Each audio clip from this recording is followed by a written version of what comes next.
How we doing today, Professor Wilcox and Jackie? If you also look at this is my poster presentation for standards 10 and 11. Sorry, it's kind of late. Thank you for letting me do it now. The topic I chose for standard 10 to clearly illustrate was Maslow's hierarchy of needs. And this part over here of the poster represents that. So, Maslow's hierarchy of needs is a set of five needs. And the theory is that you must meet need one in order to move on to need two, in order to move on to need three, and so on and so forth.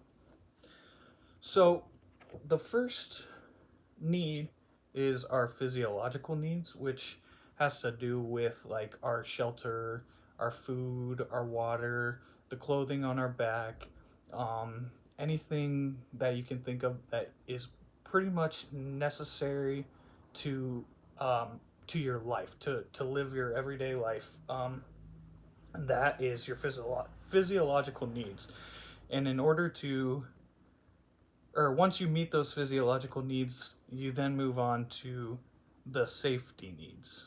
And the safety needs is has to do with your personal security, um, which could be anywhere from your finances to your job.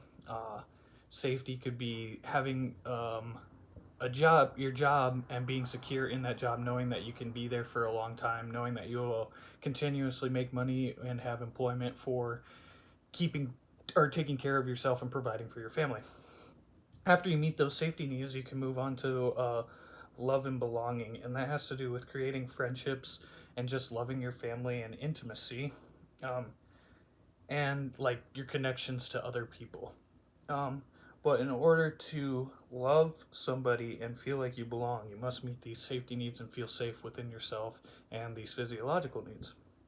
So after you meet the first three needs, you then go on to your esteem. And this is kind of how you feel about yourself. This is how you would respect yourself and respect other people. Your self esteem, how you feel about yourself, even when someone may be putting you down. Um, you need to have good strength within yourself here in this step.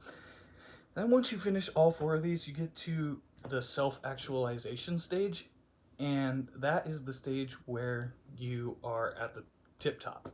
When you make it here, I have a smiley face or a smiley face up here indicating that you're the most happiest, because when you make it to the self actualization stage, this is where you can be the most or the best version of yourself. You've met all these needs, so now you can do everything and be everything that you expect or you want to be. So once you get there, that's when you're the most happiest, because you have completed all your needs. You feel safe, you feel secure, your esteem's good. You both feel like you love people, and you feel like you are loved, and you feel like you belong. So then for standard 11, I have to indicate um, how I would use this in the classroom, and it's pretty much the same. I color coordinated the same here. The color coordination is kind of like the rainbow. I made it like the rainbow, so Roy G. Biv, start at red, move to orange, yellow. I didn't have yellow, so I just went to green, blue, purple. It's like the rainbow, so you move up in category just like this. But for teaching, I said that it could be possible to, the physiological needs could be met by just like your standard room temperature in the classroom, bathroom and water breaks, allowing your students to have bathroom and water breaks, stretching every now and then since they're cooped up in their chairs all day. That could be nice to allow them to do that. And then maybe allowing music during work time and sometimes providing snacks if these children are hungry. And then we could go to the safety needs in the classroom, and this could be like a classroom discussion about rules and whatnot.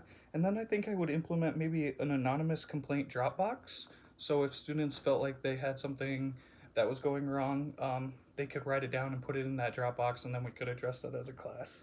Um, I would say maybe like a daily compliment thing. Someone writes down a compliment and puts it in someone's box, and at the beginning of the day, they open it up just to start with that. And then we move on to the love and belonging in the school. This could be like doing group projects. Students love to do group projects, and doing group projects makes them feel like they have a friend.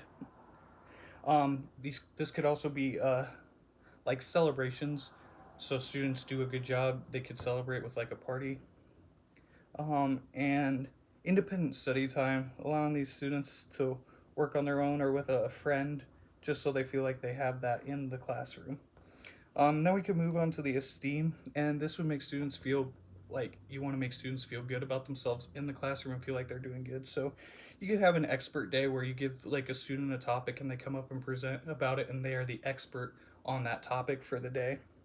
You could also do like a student talent show where the students could come in and showcase exactly what they're talented at and make them feel good about themselves, because the students will clap and say, oh, that was so cool, or so on and so forth.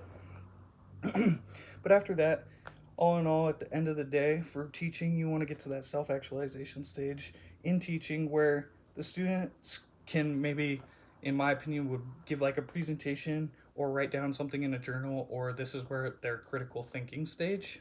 Um, so that's just kind of how I thought it could be used in the classroom, along with how it's used in everyday life.